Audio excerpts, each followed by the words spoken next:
Pernah tak korang terfikir bila satu ikatan perkahwinan tu terlerai, siapa mangsa sebenar yang paling tersepit? Ya, anak-anak.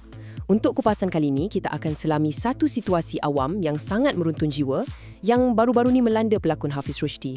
Cuba bayangkan lulunya hati seorang bapa bila dia terpaksa tampil merayu secara terbuka dekat media sosial semata-mata nak jumpa anak-anak dia sendiri. Dia menuntut ruang tu bukan sebagai seorang bekas suami tau, tapi sekadar nak jalankan tanggungjawab hakiki dia sebagai seorang abah. Ini mesej paling penting yang kita kena pegang kuat-kuat. Anak-anak ni jangan sesekali kita jadikan mangsa bila orang dewasa berkonflik. Hafiz ada tegaskan yang beliau sebenarnya dah pun dapat hak lawatan. Dia tak minta benda yang mustahil pun. Dia cuma nak call, tanya khabar dan dapat jumpa Humairah dengan Umar macam bapa normal yang lain. Tu je.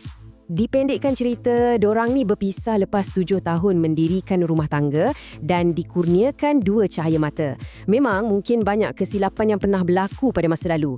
Tapi kupasan kita hari ini bukan nak cari salah sesiapa atau menuding jari. Fokus kita secara total adalah pada dinamik keluarga yang masih bergolak dan isu anak-anak yang masih tergantung tak selesai. Macam biasa, isu ni memang membelah bahagi pendapat netizen kita. Ada yang lontarkan pandangan yang agak berbau hukuman macam, dulu buat salah, sekarang baru nak rasa. Tapi dekat sudut yang lain, wujud satu empati yang sangat kuat yang cakap, ayah tetap ayah. Ini jelas tunjukkan yang walau sebesar mana pun konflik masa lalu tu, ramai sangat percaya yang anak-anak sentiasa perlukan susuk tubuh bapa dalam hidup dorang. Benda ni bawa kita kepada satu realiti yang pahit, tapi kita kena hadam.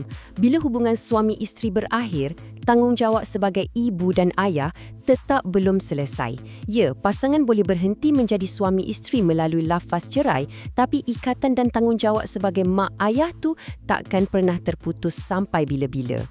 Jadi, sebagai penutup untuk kupasan hari ini, saya nak tinggalkan korang dengan satu persoalan. Patutkah anak tetap diberi ruang untuk berhubung dengan ayah walaupun ibu bapa dah berpisah? Atau adakah luka lama orang dewasa membenarkan hubungan ni diputuskan? Korang rasa macam mana?